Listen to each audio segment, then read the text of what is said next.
ಹಾಗಾಗಿ ಹಿಂದೂಗಳ 500 ವರ್ಷದ ಕನಸು ಇವತ್ತು ಪೂರೈಕೆಯಾಗಿದೆ. ಹಾಗೂ ಈ ರಾಮ ಮಂದಿರ ತುಂಬ ಅಷ್ಟೇ ಶ್ರೇಷ್ಠವಾದ ರಾಮ ಮಂದಿರ. ಇಲ್ಲಿ ಏನೇ ಬಂದು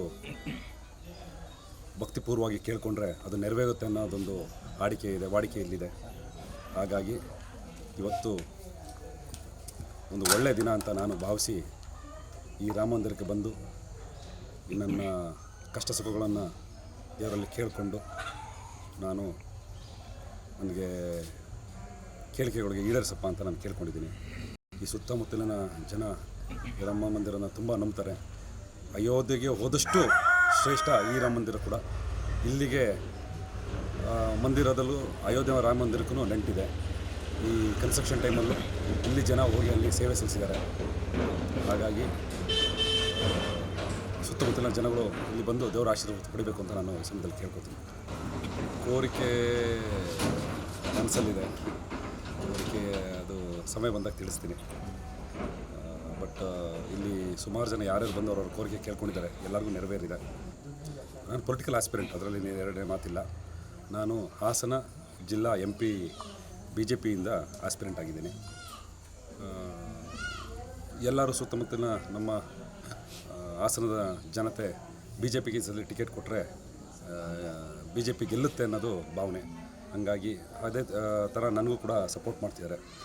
ಕಿರಣ್ ನಿಂತರೆ ಒಂದು ಗೆಲುವು ಸಾಧ್ಯ BJPಲಿ ಅನ್ನೋದು ಒಂದು ಭಾವನೆ ಇದೆ. ಹಾಗಾಗಿ ನಾನು ನಮ್ಮ ಮುಖಂಡರಲ್ಲಿ ಕೇಳ್ಕೊಂಡಿದ್ದೀನಿ, ನನಗೆ ಒಂದು ಟಿಕೆಟ್ ಅವಕಾಶ ಕೊಡಿ. ಈ ಸದ ಸಮ್ಮಿಶ್ರ ಆದ್ರೂ BJPಗೆ ಇಲ್ಲಿ ಬಿಟ್ಕೊಡ್ಬೇಕು ಅಂತ ನನ್ನ ಮನವಿ.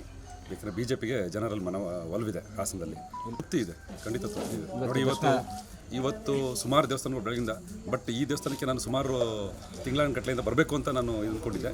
ಇವತ್ತೇ ನನ್ನನ್ನು ದೇವರು ಇಲ್ಲಿ ಕರ್ಕೊಬಂದಂಗೆ ಮಾಡಿದ್ದಾನೆ.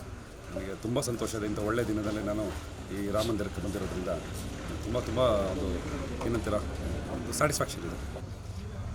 ಈಗ ತುಂಬ ಒಂದು ರಾಜಕೀಯವಾಗಿ ಅದನ್ನು ನೋಡ್ತಿದ್ದಾರೆ. ಇದು ರಾಜಕೀಯ ಮೀರಿದ್ದು ಹಿಂದೂಗಳ ಭಾವನೆ ಇದೆ. ಎಲ್ಲೋ ಒಂದು ಅವರ ಭಾವನೆ ರಾಮ ಮಂದಿರ, ಯಾಕಂದರೆ ಹೋರಾಟ ಮಾಡಿರೋದು ಹಿಂದೂ ಕಾರ್ಯಕರ್ತರುಗಳು.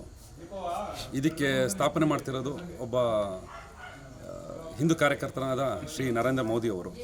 ಇದು ಎಲ್ಲಿ ನರೇಂದ್ರ ಮೋದಿಯವರಿಗೆ ಒಂದು ಯಶಸ್ಸು ದಕ್ಕುತ್ತೆ ಅನ್ನೋ ಒಂದು ಕೆಟ್ಟ ಆಲೋಚನೆಯಿಂದ ಈ ರೀತಿ ಮಾತಾಡ್ತಿದ್ದಾರೆ.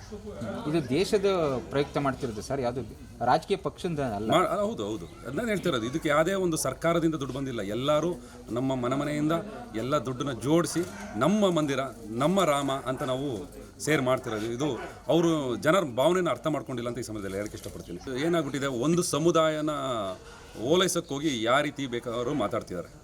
ಇದು ತಪ್ಪು.